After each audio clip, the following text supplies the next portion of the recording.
Assalamualaikum warahmatullahi wabarakatuh. Alhamdulillah wassalatu wassalamu ala Rasulillah sayyidina wa habibina wa syafi'ina wa maulana Muhammad ibni Abdullah wa ala alihi wa ashabihi wa man walah, amma ba'd. Para sahabat, kawan-kawan, rekan-rekan sekalian, teman-teman, bapak-bapak, ibu-ibu, jamaah sekalian dimanapun berada, mudah-mudahan pada sehat ya insyaallah. Puasanya lancar, ibadah malam Ramadannya lancar, baca Qur'annya lancar, zikirnya lancar, selawatnya lancar. Mudah-mudahan sedekah yang kita juga bisa laksanain pun diterima sama Allah Ta'ala. Dan mudah-mudahan antum semua dalam perlindungan Allah dari segala macam mara bahaya. Dan mudah-mudahan kita berdoa, mudah-mudahan COVID-19 Corona segera mabur. Amin ya rabbal alamin. Alhamdulillah, kita sekarang mau masuk ke 10 terakhir bulan Ramadan, yang mana berarti udah mau masuk penghujung bulan Ramadan. Bicara Ramadan, ibadah kita berkaitan juga dengan zakat. Zakat ini ada dua macam, ada zakatul mal, ada zakatul badan. Zakat mal yang mana detail dibahas sama para ulama, para fuqaha dalam kitabul fiqh. Zakatul badan yang dinamakan dengan zakatul fitr. Zakatul badan ini, zakatul fitrah, berkaitan dengan Ramadan. Maka dari itu salah satu syarat wajib siapa orang yang wajib mengeluarkan zakat fitrah, yaitu man adraka juz'an min Ramadan wa juz'an min Syawal. Siapa saja orang muslim, kecil gede, laki perempuan, yang mendapatkan bagian dari Ramadan, mendapatkan bagian dari Syawal, maka wajib dia keluarkan zakat fitrah.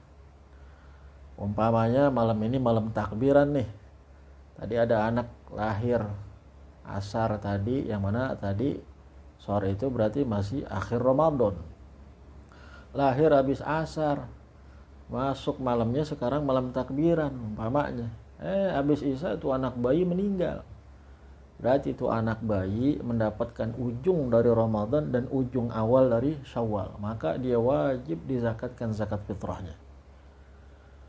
Itu yang namanya orang-orang siapa saja yang harus menunaikan zakat fitrah. Lantas dari orang-orang tersebut terkena bahwa dia ada kewajiban berzakat. Apalagi syaratnya kalau dia punya kelebihan dari kemampuannya.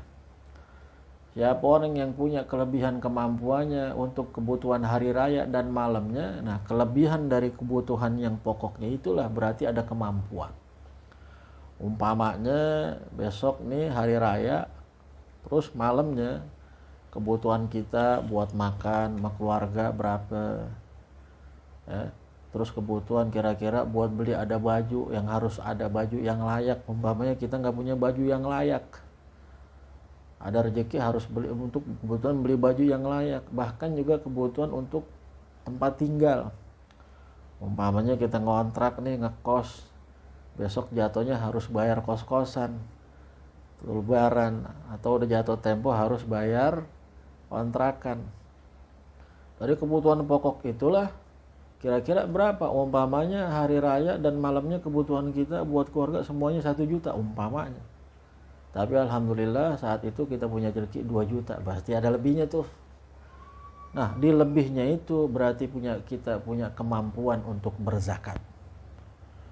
Dari kemampuan untuk berzakat itu kita wajib berzakat. Berzakat untuk siapa? Untuk diri kita dan siapa saja orang-orang yang wajib nafkahnya atas kita. Kita, istri kita, anak kita. Karena nafkah itu berdasarkan daripada usul. Usul itu orang-orang yang menjadi muasalnya kita. Karena bisa jadi berbalik, anak wajib nafkahin orang tua. Dan juga bisa nafkah kepada furu. Ya, seperti orang tua menafkahkan kepada anak. Jadi kalau ada seorang anak berkelebihan, dia punya orang tua, memang ada kekurangan, maka tuh orang tua nafkahnya wajib atas anaknya. Tapi sebaliknya yang umum lumrahnya, orang tua itu memang lumrahnya wajib menafkahkan kepada anaknya. Nah, dari segi sini, kalau orang-orang itu nggak memiliki kemampuan, kebutuhan buat keluarganya di hari raya 1 juta, dia cuma punya 500.000, berarti kurang dari kebutuhan, kurang, nggak ada kelebihan, bahkan kurang dari kebutuhan inti pokoknya. Maka ketika dia punya kekurangan seperti itu, maka gugur wajib zakat kepada dia. Bahkan dia termasuk orang yang jadi berhak menerima zakat. Nah, berbeda kondisinya, umpamanya dia orang yang berhak menerima zakat, malam takbiran orang banyak yang zakat sama dia. Orang yang banyak zakat sama dia, banyak yang zakat sama dia, sehingga begitu paginya hari raya dilihat, harta dia banyak nih. Alhamdulillah dadakan. Nah, kalau harta dia seketika jadi banyak, dengan kelebihan ada banyak itu, bisa dia berzakat dengan harta itu. Dia tunaikan. Kapan? Sebelum terlaksananya salat Idul Fitr. Bahkan ada ulama mengatakan waktul musamahah. Masih ada waktu toleransi kalau dia baru punya rezeki lebihnya dadakan setelah salat Id.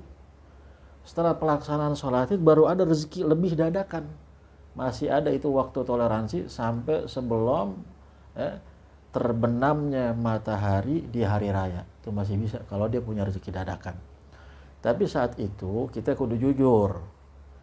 Kalau emang kita ngerasa punya kelebihan, ya kita tunain.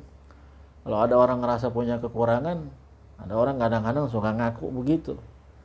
Ya, kebutuhan hari raya 1 juta, di dompet cuma aja 700.000 kurang. Nah, kita itu kudu jujur deh. Ya, di dompet emang 700.000. Kebutuhan ente buat hari raya dan malamnya 1 juta. Tapi coba lihat, ente punya duit kan di rekening? Begitu ditanya di rekening ada 15 juta. Wah, berarti dia punya kelebihan. Ambil rezekinya, ambil hartanya, dia tunaikan zakatnya. Zakat ini kewajiban dan penting banget untuk menjadi penopang dan pembersih puasa kita. Dalam kitab Nailur Raja fi Syarhi Safinatun Najah disebutkan, kama tajibu zakatul mal tajibu zakatul badan. Sebagaimana diwajibkan zakat harta, wajib juga zakat badan, yaitu zakat fitrah. Berapa ukuran yang wajib dizakatkan dari setiap orang? Wa hiya sa'un min ghalibi qutil baladi ala man ijtama'at fihi thalathatu syurut. Itu dikeluarkan dengan 1 sa'.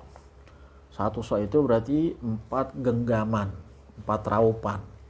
Kalau menurut jumhur dan ulama Syafi'i mengatakan 1 sa' itu berarti 2,75 kilo. Kalau diliterkan, dibulatkan, yaitu 3,5 liter. Dari jumhur 4 mazhab mayoritas sepakat, tapi berbeda. Dari keempat mazhab jumhur mayoritas sepakat seperti itu. Satu daripada 4 mazhab yaitu Imam Abu Hanifah, mazhab Hanafi, mengatakan dia berbeda. 1 sa' menurut mereka itu 3,8 kilo.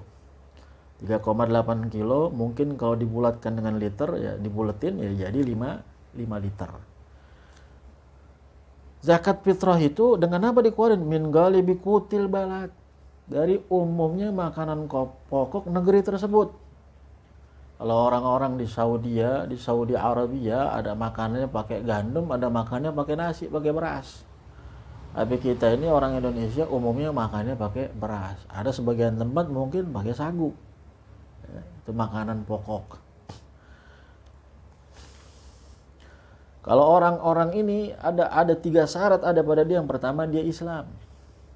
Nah, ini tuntutan ibadah hanya berlaku bagi pemeluknya, yaitu muslim. Meluk ini syariat agama Nabi besar Muhammad SAW. Yang kedua, idrak ghurubi akhir yaumi Ramadan. Dia mendapatkan daripada akhir Ramadan masuk ke malam Syawalnya. Itu yang saya katakan, dia mendapatkan juz'an min Ramadan wa juz'an min Syawal. Jadi kalau dia udah masuk malam takbiran, walaupun di malam takbiran usia jam setengah sebentaran, dia dapetin Syawal. Ya Ramadan dapetin sebulan.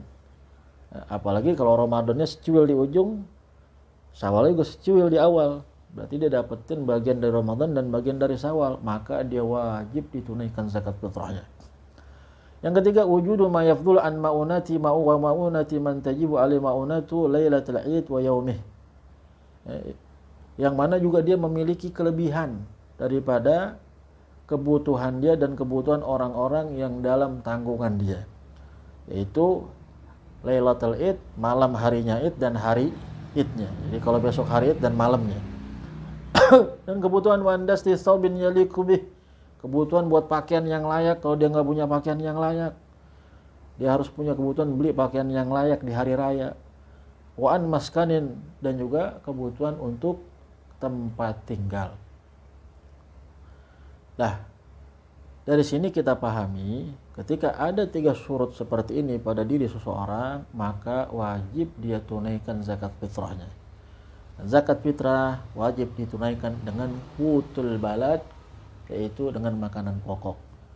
Berdasarkan dari apa yang disabdakan oleh Rasulullah SAW yang diriwayatkan oleh Imam Bukhari dan Muslim, hadis dari Sayyidina Abdullah bin Umar mengatakan, farada Rasulullah sallallahu alaihi wasallam zakatal fitr min Ramadan 'alan nas sa'an min tamr aw sa'an min sya'ir ala kulli hurrin aw 'abdin dzakarin aw untha minal muslimin.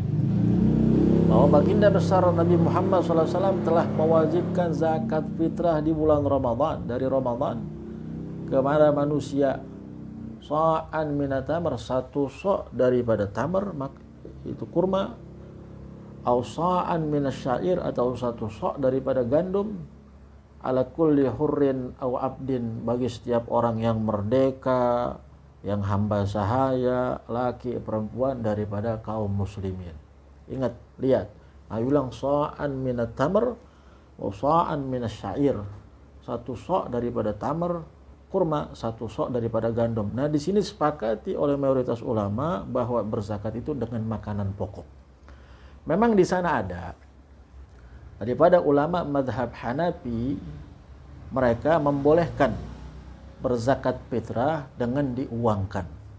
Mereka mengambil dalil berdasarkan daripada sabda Rasulullah sallallahu alaihi wasallam, "Ughnuhum 'anil mas'alah fi mithli hadzal yawm." Cukupkan mereka itu orang-orang yang berhak menerima zakat daripada kebutuhannya di hari ini. Wal ighna yahsulu bil qimah, mencukupkan kebutuhan mereka itu bisa sampai dengan memberikan dengan nilai uang. Bahkan menurut mereka bal atam wa aufar wa aisar, bahkan itu lebih sempurna, bahkan lebih lengkap, dan bahkan lebih mudah, lebih simpel. Li'annaha aqrabu ila daf'il hajah, karena itu lebih simpel buat mereka untuk menunaikan hajatnya. Kalau dia punya uang, dia bisa urus buat beli apa kebutuhan dia. Ini menurut mereka daripada pandangan ulama di dalam mazhab Abu Hanifah.